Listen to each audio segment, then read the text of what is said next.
क्या आपका पति भी आपका त्याग करना चाहता है? वो नहीं चाहता है आपके साथ रहना और नहीं चाहता है इस रिश्ते में आगे बढ़ना। हर हाल में वो अब इस रिश्ते से थक गया है, ऊब गया है, या दस्तक दे रही है कोई सौतन उसके जीवन में। यह सास हद से ज्यादा दखल अंदाजी कर रही है इस रिश्ते में, तब भी बेटा और बहू नहीं बसता है। अच्छा नहीं लगता बोलने में, सास माँ होती है, वही तो आरती उतार कर सिंदूर का टीका देकर तुमको इस घर में लाती है।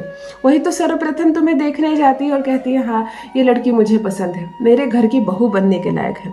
और बाद में उस औरत को क्या हो जाता है कि तुम्हारी हर एक्टिविटी पर नजर रखती है। तुम चलती फिरती हो सो उसको चुभता है, तुम खाना बनाते हो उसको पसंद नहीं आता।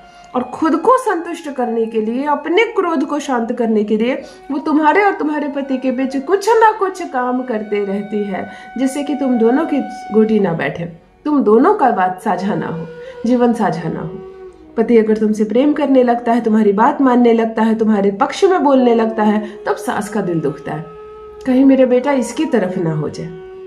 फिर ऐसी स्थिति थी तो आपको अपने लड़के की शादी करनी ही नहीं चाहिए थी। आपका बेटा था, जीवन भर आपके पास होता, क्यों एक लड़की को बीच में लाकर फिर उसकी जिंदगी खराब करने का प्रयास कर रही हो? आप भी एक महिला हो, आपका भी ब्याह कभी हुआ था, आप भी इच्छा रखते थे कि आपकी सास, आपके घर वाले आपको सपोर्ट करें, और धीरे धीरे सबने किया और आप बस गई। तो अब जिस कन्या को आप अपनी बहू बनाकर लाई हैं, उसको भी सपोर्ट कीजिए। कुछ गलती हो रही है उसको समझाया जाए, उसे माफ किया जाए, फिर से सिखाया जाए। धीरे धीरे एक दिन आपसे बेहतर बनकर दिखाएगी वो। बेटे और बहू के बीच फूट डालना बंद करें महिलाएं, क्योंकि महिला ही कारण बन रही है महिला के रिलेशनशिप के टूटने का। और ये सबसे बड़ी दुख की बात है, ये सबसे बड़ी विडंबना भी है। एक घर में जहाँ सास है, यानी कि एक बहू पहले से ही है, बहुत साल से है, उसने सारे ऊंच नीच देखी है, भला उसके रहते कोई लड़की को कैसे कष्ट हो सकता है? हर उस जगह जहाँ बहू फंसती है वहां सास उसको बचा सकती है, क्योंकि उस दौर से एक बार सास भी गुजर चुकी है। फिर थोड़ा सा प्रयास, आपका घर नहीं टूटेगा, आपके घर में किसी को उपाय करने की जरूरत नहीं पड़ेगी। यदि आपका पति भी बोली बोल रहा है बुरी, अपनी माँ की बोली बोल रहा है और आपके साथ गलत व्यवहार कर रहा है, खराब बातें बोल रहा है, आपको बात बात पर मायके पहुंचा दिया जाता है और सालों से आप मायके में रह रही हो, पिता का चेहरा देखती हो, भाई भाभी का चेहरा देखती हो, तुम्हें अजीब लगता है मैं यहाँ कब तक समय काटूं, मेरा अपना घर है, कष्ट से भी रहो पर ससुराल में रहो, तभी तो बातें होंगी, बातें साझा होंगी, रिश्ता नहीं टूटेगा। यदि बहुत लंबे समय तक तुम अपने मायके में रह रही हो और तुम्हारा पति तुम्हें लेने नहीं आता, तुमसे बात नहीं करता, तुम्हें सम्मान नहीं देता, तुम्हारी कोई चीज नहीं चल रही है उस घर में, तो सोचो कि ये रिश्ता खतरे में है। आज आंख के पौधे से, एक पत्ते से तुम्हें एक ऐसा वशीकरण सिखाने जा रही हूँ, इधर वशीकरण करो और 30 सेकंड के अंदर तुम्हारा प्यार तुम्हारी बोली ना बोले तो कहना।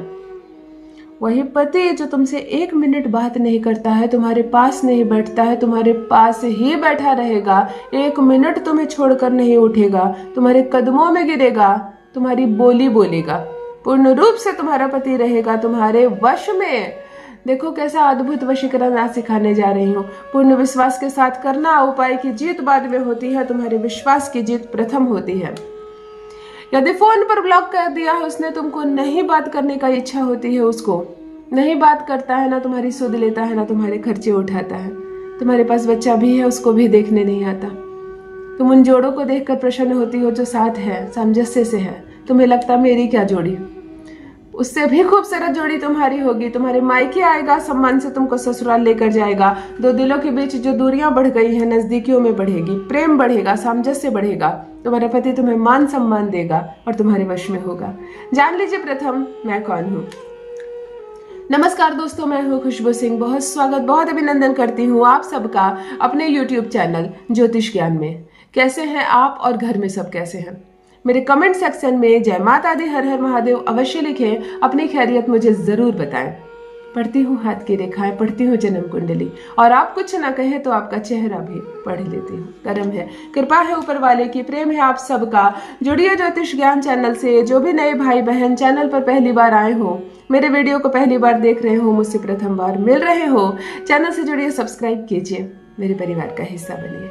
दिल नहीं टूटने दूंगी, एक भी घर नहीं टूटने दूंगी।